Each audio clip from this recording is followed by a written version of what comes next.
Olá pessoal, eu queria fazer aqui uma espécie de exorcismo do cristianismo atual no nosso país.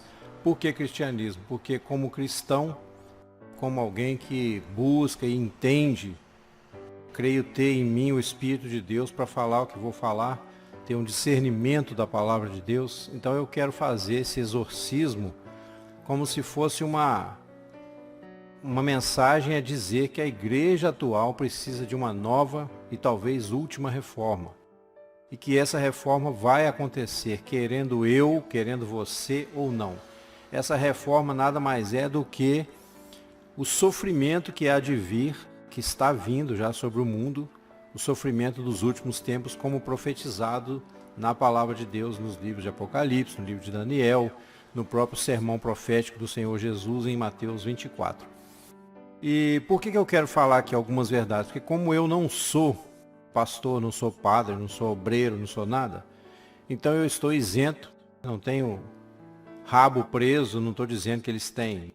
A princípio, né, a gente sabe que toda regra tem exceção, mas que há um problema muito grave na igreja de hoje, a qual assumiu um certo poder eclesiástico que muitas vezes se casa com o mundo por interesses vários. E esse esquema se torna como aconteceu com a Igreja Católica no período das trevas, né? Conhecido período lá medieval, onde ela, pelo seu poder de engano, dominou o mundo de então.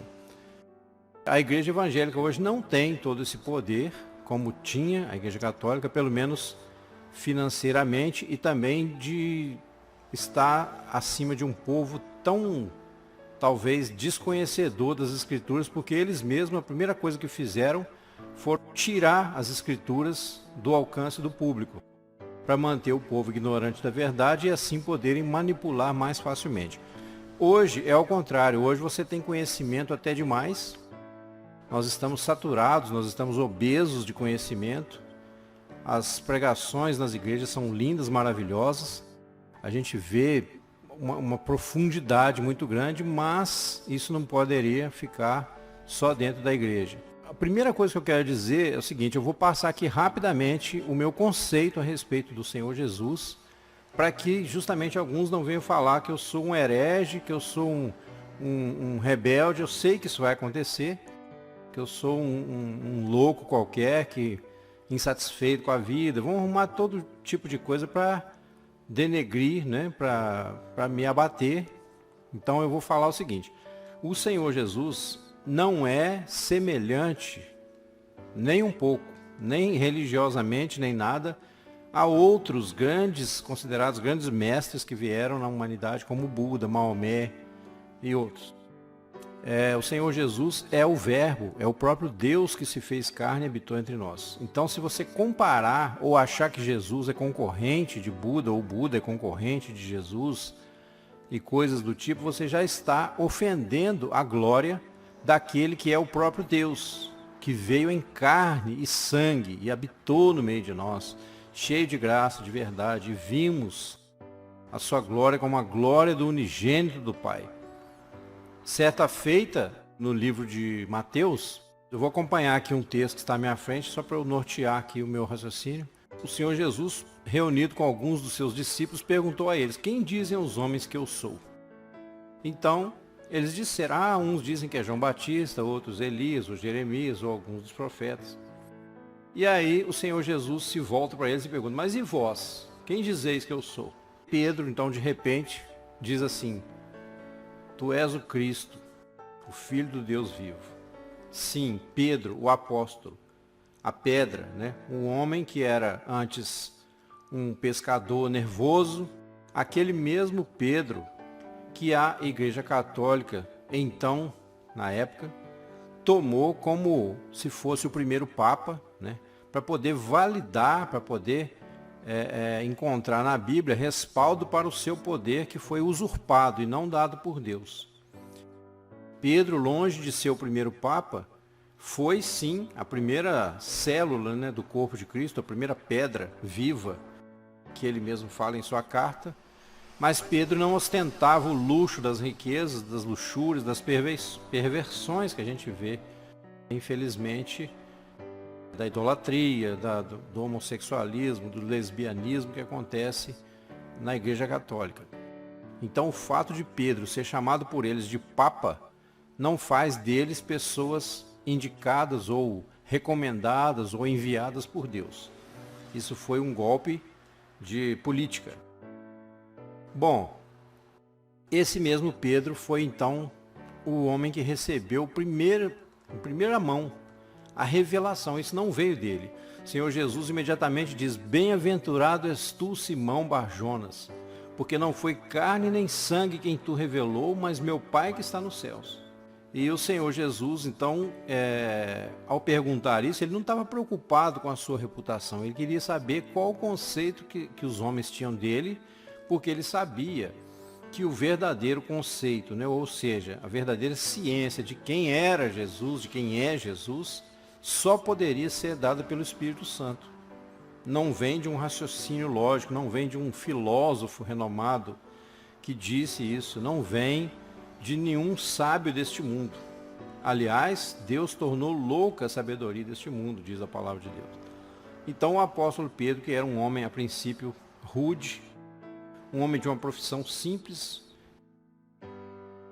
um homem sem nenhuma instrução especial, teve esse privilégio de receber então a revelação pelo Espírito Santo de que Jesus é o Cristo, o Filho do Deus vivo. O próprio rei Herodes, quando ouviu falar, nós temos, por exemplo, o caso de João Batista. Ele manteve João Batista encarcerado porque João Batista o acusava de viver em adultério com a mulher de seu irmão. Então ele mantinha João no cárcere, mas ele temia a João. Ele tinha João como um homem santo. No entanto, não vou entrar em detalhes da história, mas a gente sabe que ele acabou por degolar João a pedido da filha de Herodias, que dançou e o agradou, e ele tinha prometido dar a ela qualquer coisa que ela pedisse, até metade do seu reino. E para ele, com certeza, metade do seu reino valia muito mais do que a cabeça de um homem santo. Então ele acabou por degolar João. Quando ele ouviu falar de Jesus fazendo os milagres, andando entre o povo, e o povo, né, indo atrás de Jesus, ele disse: este é João que ressuscitou dos mortos. Porque a consciência dele logo o acusou e ele temeu. Falou: com certeza isso é João, ele veio se vingar de mim. A Bíblia não fala exatamente assim, mas a gente pode muito bem deduzir ali no contexto. Então, o conceito que as pessoas têm de Jesus não define quem é Jesus, mas define quem somos nós. Então, se você que está me ouvindo tem esse conceito, talvez você possa ouvir aqui com isenção as minhas palavras e considerar se o que eu estou dizendo faz sentido ou não. Tá? Eu acho que a gente poderia ter muito facilmente a solução para todo esse problema que está acontecendo, uma solução vinda da igreja, mas a igreja está sendo omissa em um modo geral. E eu vou apresentar aqui então alguns fatos e argumentos para você avaliar. Se você é pastor, me perdoe, não é nada pessoal, se você é um padre, ou se você é um membro de alguma igreja, você quiser levar este vídeo, esta mensagem ao conhecimento do seu pastor para que ele reflita, isso seria importante, não para mim não vai mudar nada, eu não estou preocupado aqui com plateia, mas não vou deixar de falar por causa da minha consciência. Isso tem ardido dentro de mim. Eu estou, como a maioria dos brasileiros, numa situação difícil, imposta por um comunismo, um socialismo que tenta se alastrar como uma gangrena em cima do nosso país. E é exatamente sobre isso que eu quero falar e apresentar uma solução que deveria, na minha opinião, na minha modesta opinião, e creio que tem o Espírito de Deus, partir da igreja do Senhor. Ora, a igreja do Senhor é aquela da qual ele disse: as portas do inferno não prevalecerão contra a minha igreja. No entanto, esta igreja está acuada. Ela foi a primeira a fechar as portas praticamente quando os governadores e prefeitos, quebrando a visão do presidente, quer dizer, desrespeitando uma autoridade maior e quebrando principalmente a Constituição, que é mais grave, para não dizer que eu estou defendendo o presidente, quebrando a Constituição. Se eu defendesse o presidente, quando tivesse um presidente comunista lá, eu teria que defendê-lo também. Eu estou defendendo o fato de que esses governadores e prefeitos estão claramente quebrando a Constituição e, por sorte nossa, ou azar, de certa forma, vai depender de nós, o nosso presidente, ele tem cumprido a Constituição. E tanto é fato que ele é tão perseguido, tão massacrado pela mídia mainstream, pelos poderosos aí que perderam a mamata, a teta dos cofres públicos, que se ele tivesse quebrado uma vírgula dessa Constituição, até hoje, desde que entrou no governo, ele já teria caído, já tinha sido tirado há muito tempo. Então nós temos um problema, né, de tamanho aí do nosso país. E como a visão espiritual que Deus me deu, eu sempre comparei, para entender o mecanismo geral, como o país funciona, eu sempre comparei o nosso país, no caso o Brasil, com uma pessoa. Nós, como seres humanos, nosso corpo, né, a nossa estrutura, nós temos a parte física, com seus órgãos, com seus membros, e temos também a parte imaterial, a parte mental, né, o cérebro, até onde entendemos, né, onde a nossa mente trabalha, e o nosso espírito, que é o fôlego de vida que Deus nos deu, que nos faz viver, nos dá o movimento, nos dá a vida, todas as funções que nós exercemos como seres vivos. Então, a cabeça, a mente, é onde está o principal comando do corpo, e isso representa o governo. E nessa mente nós temos alguns fatores importantes, que são o sistema nervoso, que percorre todo o corpo, que tecnicamente, uma vez num corpo saudável, representaria o quê? Todo o sistema de leis do nosso país, que parte, né, que deveria partir lá da cabeça, que é a lei maior, né, que deveria obedecer à Constituição Federal, os ministros do STF. Eu falo até com uma certa vergonha, um certo embargo na voz, porque não é o que tem acontecido. E descendo então a todos os magistrados, juízes, né, aqueles que atendem em repartições públicas, cujo fim é atender a população, de uma forma ou de outra, seja na lei, seja serviços oferecidos a partir do imposto que nós pagamos, o alto imposto, talvez o maior do mundo que o brasileiro paga. No entanto, este corpo, devido a situações diversas, que nós vamos falar alguma coisa aqui, está doente. Este corpo está como que canceroso, ou num estado já quase de morte, como se estivesse em estado de coma praticamente, ou caminhando para isso. Sofreu um trauma muito grande, um acidente terrível, e está aí num leito de hospital entre a vida e a morte. Assim se encontra o nosso país, se nós quisermos ser realistas. Mas qual é o caminho que eu quero trilhar? Eu quero ler um texto aqui que se encontra em Mateus, capítulo 27, a partir do versículo 17 ao 25, onde está escrito que, estando eles reunidos, o sinédrio ali, contra o Senhor Jesus, né, perto da sua morte, ali, na acusação que fizeram contra ele, né? Então, estando eles reunidos, disse-lhes Pilatos: quem quereis que vos solte, Barrabás ou Jesus, que se chama Cristo? Porque ele sabia, note bem, que por inveja o haviam entregado. E estando ele assentado no tribunal, sua mulher mandou-lhe dizer: não entres na questão deste justo, porque num sonho muito sofri por causa dele. Mas os príncipes dos sacerdotes, veja bem, os príncipes dos sacerdotes e os anciãos, ou seja, quem estava ali encabeçando o movimento contra Jesus? Os líderes religiosos e os homens mais velhos, ou seja, aqueles que deveriam ter mais sabedoria, persuadiram a multidão que pedisse Barrabás e matasse Jesus. Respondendo o presidente, disse-lhes: qual desses dois quereis que eu solte? Quer dizer, novamente ele perguntou. Ele já tinha perguntado antes, pergunta novamente, qual desses dois quereis que eu vos solte? E disseram, Barrabás. Então lhes disse Pilatos, né, que aqui nessa versão está sendo chamado o presidente, é aquele que preside, né?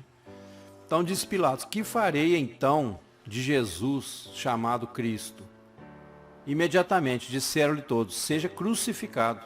Quer dizer, a multidão que estava ali, esses religiosos, estavam à frente da multidão, incitando a multidão, fazendo a cabeça da multidão contra Jesus.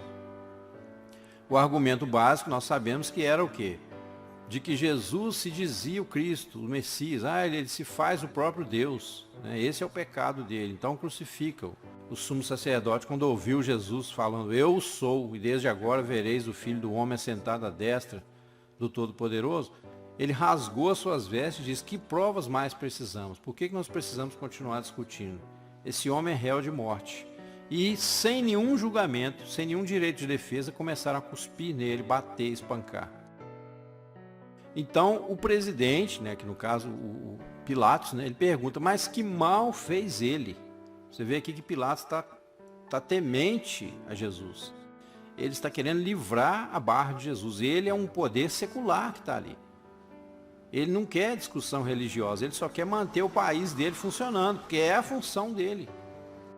Então ele pergunta, mas que mal fez ele? E eles mais ainda clamavam, o povo mais ainda clamavam, dizendo, seja crucificado.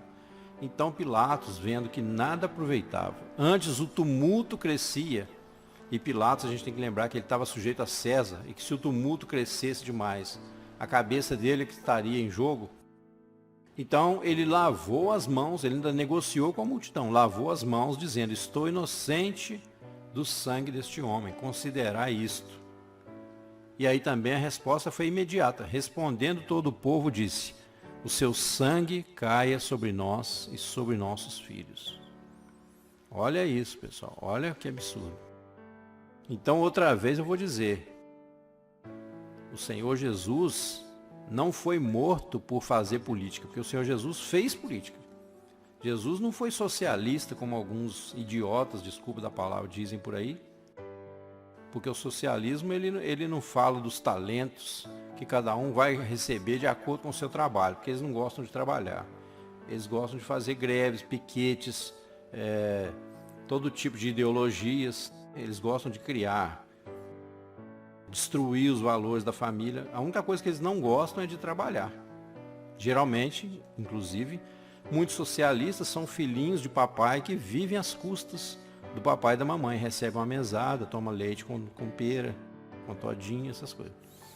Então, esse Pilatos, né, estava ali mais temente a Jesus do que os cristãos, muitas vezes. E ele era mais democrático do que os socialistas de hoje. Pasmem os senhores. Porque ele estava ali querendo dizer, se querem a morte desse homem, com tanta violência, com tanta determinação, que mal ele fez. E eles sabiam, se a gente disser que ele se disse o Filho de Deus, né? Herodes pode até estranhar, mas não vai entender nada. Pilatos pode até estranhar, mas não vai entender nada. Então eles começaram a gritar. Como hoje, em relação, por exemplo, ao Bolsonaro, a gente sabe, né? Que tem uma turma aí que fica fascista, genocida, não sei o quê. Essa turma parece que conseguiu convencer até os cristãos de hoje de que alguma coisa de errada tem com o presidente. Por quê? Porque a igreja evangélica aderiu muito facilmente a esse lockdown que foi imposto por governadores e prefeitos, quebrando a Constituição. Ora, Bolsonaro é conhecido como o presidente que foi eleito pelos cristãos. Aí muita gente fala, mas na Alemanha o Hitler foi eleito pela Igreja Católica, pelos cristãos, porque ele fez promessas, não sei o que, ele era um fascista, não sei o que. Então, quer dizer, eles colocam o Bolsonaro como se ele fosse semelhante ao Hitler pelo simples fato de que a igreja evangélica, a igreja católica, o elegeram, né, em maior parte. Isso não tem nada a ver.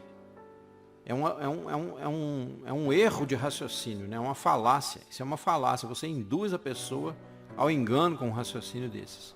A situação aqui no Brasil é completamente outra.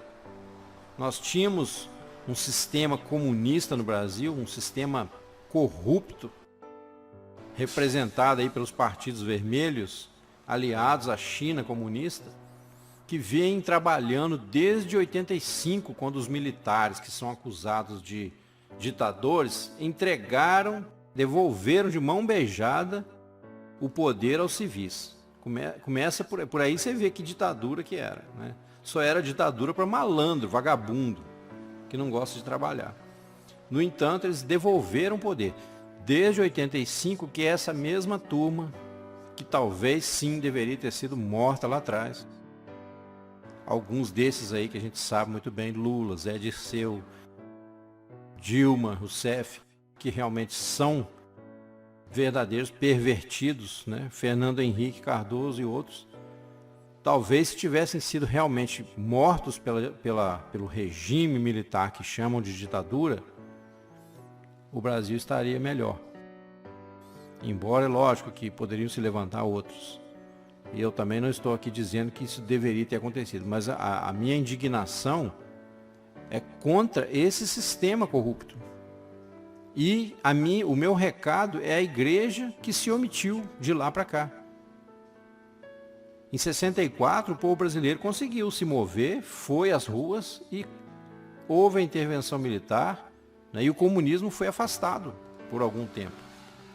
Meus pais, meus avós contavam, muitas pessoas de mais idade me contavam, dizendo, olha, para mim o período militar foi o melhor período que o Brasil já viveu. Você não via violência nas ruas, você não via baderna, vagabundo não andava de madrugada assaltando as pessoas, porque realmente se você está andando na rua de madrugada sem um documento, sem algo que mostre o que você está fazendo, de onde você está vindo, para onde está indo, realmente eu acho que merece uma coça boa mesmo para aprender a ficar esperto. Em vez de você estar dentro de casa cuidando da sua família, está na rua fazendo sabe-se lá o quê. Ah, mas tem que ter liberdade de ir e vir. Ué, e hoje? Recriminaram lá o regime militar por causa disso, porque não podia ficar na rua sem um documento, e hoje você não pode sair de casa, você tem que botar uma máscara, porque eles enganaram o povo dizendo que essa máscara impede o vírus, a gente sabe que não. Esse lockdown tiraram o emprego das pessoas, estão prendendo pessoas porque vão trabalhar, e isso não é ditadura? Na verdade, o que eles queriam desde então era eles no poder com uma ditadura. Mas uma ditadura sem piedade, sem lei, sem constituição. É isso que eles querem, sempre quiseram. Essa mesma turma que eu citei e os seus asseclas, né, o seu bando de corruptos. E me admira muito gente do povo, até alguns pastores e padres que ainda admiram esses canalhas, que ainda acham que o socialismo funciona. Vocês estão vendo aí, ó, a ditadura nua e crua imposta sobre o Brasil. Mas aí o que aconteceu? A igreja hoje, em vez de ir para as ruas, como foi em 64, ela simplesmente aderiu ao lockdown. Será que a igreja não entendeu qual é o problema? Aí fica aqui a minha pergunta. Não entendeu qual é o problema ou, na verdade, ela está se acovardando? Porque, vamos dizer a verdade, se você tem um patrimônio na terra a preservar, ainda que seja a sua igreja, ainda que seja a conta gorda, né, que deve ter no banco do dízimo dos fiéis, você não vai querer enfrentar, correr o risco de ser preso ou tomar uma multa, não é verdade? Então, se você pensa assim, poxa, tanto tempo para construir o meu castelo, o meu patrimônio, né, minha honra eclesiástica, eu não vou arriscar trocar isso tudo por uma suposta ou uma possível prisão, uma possível represália por parte do governo. Mas essa era a hora que os cristãos deveriam se unir e fazer frente nessa batalha. Sem violência. Não precisaria de violência. Se todos os cristãos se unissem e dissessem, olha, nós vamos trabalhar sim, nós vamos abrir as igrejas sim, nós vamos atender o povo sim, Porque olha, aí vem a minha primeira reprimenda mais severa. Por que que os pastores continuam pedindo dinheiro, o dízimo, até pelo Pix, quando as igrejas estão fechadas?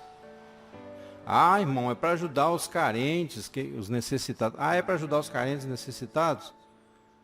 Mas como é que os carentes necessitados estão ficando cada vez mais carentes necessitados justamente porque eles não podem trabalhar? E muitos dos irmãos que frequentam esses cultos online, aqueles que têm um patrimônio, aqueles que têm uma segurança financeira, eles não estão nem aí. Não chegou neles, eles estão ali. Ah, irmão, Pai do Senhor, olha aqui a minha ceia de Páscoa, né? Aí mostra um monte de coisa deliciosa lá em cima da mesa e tal. E aqueles que estão desempregados, que estão caindo pelas tabelas, a igreja até tem a obrigação realmente de ajudar, não está fazendo nada demais, está fazendo um trabalho de servo inútil. Ela tem a obrigação de ajudar, não é nenhum favor. Eu já ouvi pastores dizendo que quando você dá o dízimo, você não está fazendo nenhum favor para Deus, né? Você está fazendo mais do que a sua obrigação. Da mesma forma, a igreja, quando ajuda os irmãos, ela não está fazendo nada de especial. Nada, ela está fazendo exatamente o trabalho do servo inútil. Fizemos apenas aquilo que devíamos fazer. Então, qual seria o trabalho útil da igreja? A igreja tem que entrar na política. A igreja tem que saber o que está acontecendo e tomar uma posição, ainda que ela tenha que enfrentar possíveis represálias. Como o Senhor, né? O Senhor diz lá, o Senhor Jesus falou assim: olhai por vós mesmos, porque vos entregarão aos concílios e às sinagogas. Sereis açoitados e sereis apresentados perante os presidentes e reis por amor de mim, para lhes servir de testemunho. Isso eu não tenho visto acontecer. Mas importa que o evangelho seja primeiro pregado entre todas as nações. Quando, pois, vos conduzirem e vos entregarem, não estejais solícitos de antemão pelo que haveis de dizer, nem premediteis. Quer dizer, você não vai levar uma defesa ali, um argumento. Ah, mas é por causa disso, porque eu acho que... Não, você vai dizer o que Deus mandar você dizer na hora. Você não tem que premeditar, você tem que fazer a vontade de Deus. Aí, logo a seguir, o que pode mais facilmente estar acontecendo é o seguinte: um irmão entregará à morte o seu irmão, e o pai ao filho, e levantar-se-ão os filhos contra os pais e os farão morrer. Porque hoje você tem um filho socialista dentro da sua casa, você corre um risco até de vida. Porque essa pessoa está lobotomizada, essa pessoa está fanatizada por uma ideologia de lixo que quer destruir todos os valores que os cristãos, né, devem pregar e viver, os valores da família. É lógico que todos erram, todos têm seus limites, tem. Mas a igreja não pode ficar omissa nessa situação. Então, eu deixo aqui a minha indignação, o meu repúdio. Eu não concordo, quem sou eu na fila do pão, mas fica aqui para reflexão dos senhores aí. O Senhor, né, Deus de Israel, lá em Isaías, ele diz assim: eu sou aquele que vos consola. Isso está em Isaías 51, dos versículos 12 ao 14. Eu sou aquele que vos consola. Quem, pois, és tu para que temas o homem que é mortal, ou o filho do homem que se tornará em erva? Você está com medo, meu irmão? Você cristão, você filho de Deus, você que diz que é renascido em Cristo, você está com medo de um João Doriana, Agripino Doriana? Você está com medo de um Rui Costa, o governador lá da Bahia? Você está com medo de uma Margarina Salamão, a prefeita de Juiz de Fora? Qual é o problema? Os empresários não se unem. Por quê? Eles têm medo de uma fiscalização, de uma represália. E eles, enquanto estão sobrevivendo, se cair um do lado, você tem a sua loja aqui, a sua empresa. Se outra do lado cair, você não está nem aí. Por quê? Você quer salvar o seu. Então está cada um por si. A igreja vai fazer a mesma coisa? Porque algumas denominações são ricas, abastadas. Financeiramente, né? Espiritualmente não sabemos. Outras vivem numa situação precária. Às vezes até o pastor mesmo, tem pastor de igreja mais simples, que não recebe nem ajuda da igreja. Esses irmãos estão numa situação difícil. E aí? As igrejas vão se unir, vão dividir as riquezas com aqueles que não têm? Ou vão cuidar só dos seus membros ali, porque até para não perder, né? Ô, gente, nessa pandemia, se eu não cuidar dos meus irmãozinhos aqui que passar necessidade, que é uma obrigação, não é favor, não é nada, se eu não cuidar, eu vou perder. Quando passar a pandemia, minha igreja vai estar pela metade, porque a maioria é mais pobre, às vezes não tem condição de ficar um ano e meio, 2 anos, sabe-se lá quando, até quando, sem trabalhar, vendo seus filhos adoecendo, morrendo de fome. Então ele vai cuidar ali da denominação dele e os outros, que se dane. Não, meu irmão, se a igreja não fizer diferente dos empresários, se a igreja não se unir e partir para a guerra, todo mundo em comunhão, vamos às ruas, vamos à frente de onde for necessário, dos quartéis, se for o caso, procurar saber qual é a melhor medida. É para isso que tem os pastorzões, que em vez de ficar falando besteira aí na internet, discutindo, gritando e puxando o saco do presidente, que isso também eu não apoio. Tem pastor puxa saco do presidente, isso eu tenho nojo disso. Deveriam sim se relacionar com o presidente, mas com sobriedade, falar ao presidente, nós não vamos aceitar esse lockdown não, esse lock doido. Nós não vamos aceitar. Ainda mais que o senhor está conosco, o senhor defende a Constituição. Nós não vamos nos sujeitar a governadores e prefeitos. Ah, mas como é que vai ser? Eles vão multar, vão prender. Ué, vai prender todo mundo? Vai prender a igreja, por exemplo, Juiz de Fora, que é o lugar de onde eu falo. Vai prender todos os cristãos? Mas se os cristãos não se unem, então eles não são nada. É aí que Jesus falou que as portas do inferno não prevaleceriam contra a minha igreja. Mas cadê a igreja? Se a igreja está dividida, cada um defendendo o seu, não tem igreja, irmão. Acabou a igreja. Por isso que eu disse que a igreja precisa de uma reforma. E talvez a última reforma, porque agora vai ao racha. Nós estamos em via de virar um país comunista, vassalo da China. Já tem bandeira chinesa hasteada aqui no Brasil, em vários lugares do nosso país. E os cristãos brincando de fazer live dentro de casa. E dando glória e aleluia. Cadê essa fé na rua, na hora que precisa de enfrentar a luta? Cadê a coragem? Cadê a bravura? Cadê o rugido do leão? Não, ao contrário, né? Um leão está nas ruas, vai me devorar. Todo mundo com medo dentro de casa. Aí eu falo, eu sou o rebelde, mas eu não consigo guardar isso dentro de mim. Eu estou como Eliú quando falou com Jó, né? Eu estou como um odre a ponto de arrebentar. Se eu não falar, eu não durmo à noite. Se eu não falar, eu perco o meu sono, porque eu estou vendo o nosso país sendo vendido como escravo e os cristãos são ensinados. Aí que eu falo. Por isso que eu fiz a associação aqui do texto lá de Pilatos, né? Quando os fariseus e os escribas, os sacerdotes da época foram entregar Jesus para ser morto, porque eles tinham inveja dele. A igreja, talvez por ignorância ou inconscientemente, está fazendo a mesma coisa. Está entregando o Brasil ao comunismo. Aí qual é o argumento? Contra Jesus. Para mim esse argumento é contra Jesus, porque Jesus representa a liberdade. Paulo não fala, foi para a liberdade que Cristo vos libertou. Não vos prendais a um jugo de escravidão. E isso para mim é jugo de escravidão. Então o Senhor Jesus, ele nos alertou para isso. O que acontece hoje? Os pastores dizem assim, não, irmãos, nós não podemos ir contra as leis. A palavra de Deus diz que nós devemos estar sujeitos aos nossos governantes. Ué, mas eles estão fora da Constituição. Nós temos um governante maior do país, que é o Bolsonaro, que graças a Deus tem se atido fielmente à Constituição. O que mais que vocês querem? Voltando àquela comparação que eu fiz no início, de que o Brasil é uma pessoa, o Bolsonaro talvez ainda seja o fôlego de vida que está lutando para sobreviver dentro desse corpo. Agora, se as células, que somos cada um de nós cristãos, não responde mais ao cérebro, à cabeça, porque a cabeça já perdeu o juízo, né? Os ministros do STF deveriam ser o bom senso, o juízo de uma pessoa. Já perderam a noção. Mas existe uma chama de esperança, uma fé, né, representada pelo presidente que segue a Constituição.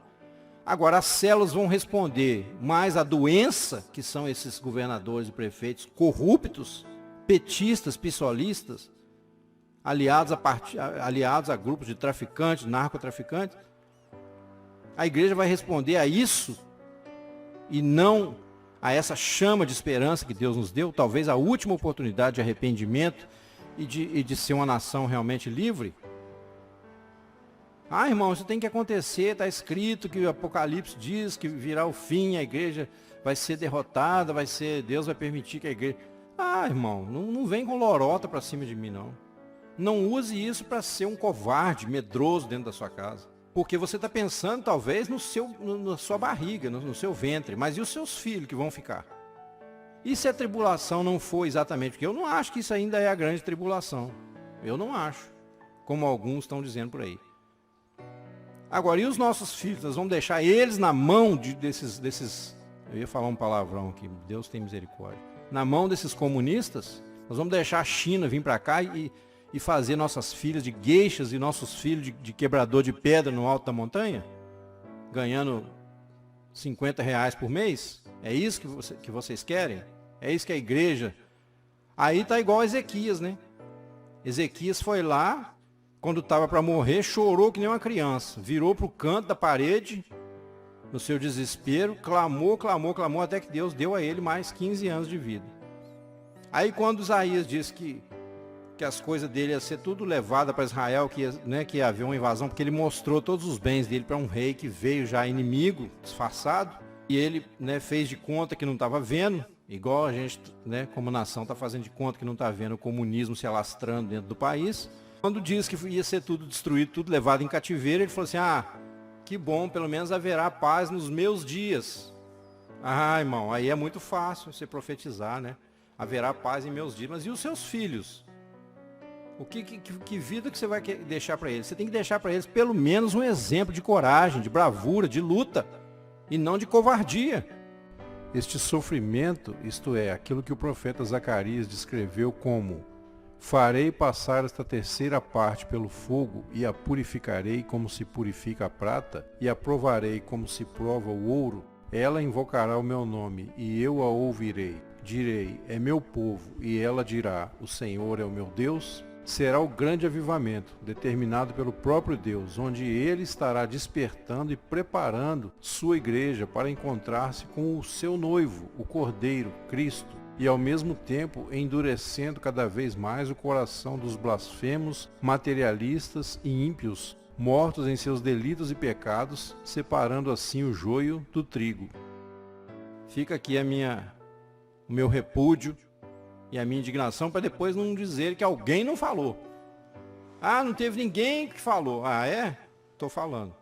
Não sei se isso vai chegar, mas a minha consciência está em paz. Depois disso aqui, se quiser maiores explicações, ou se quiserem me apontar onde está o meu erro, fiquem à vontade. É só mandar uma mensagem aqui pelo Messenger do Facebook, ou algum outro lugar que eu colocar, o canal do YouTube, não sei onde eu vou colocar essas mensagens. Fique à vontade, pode mandar, pode falar. Ok, pessoal? Um abraço a todos e que Deus tenha misericórdia do nosso Brasil e das nossas almas.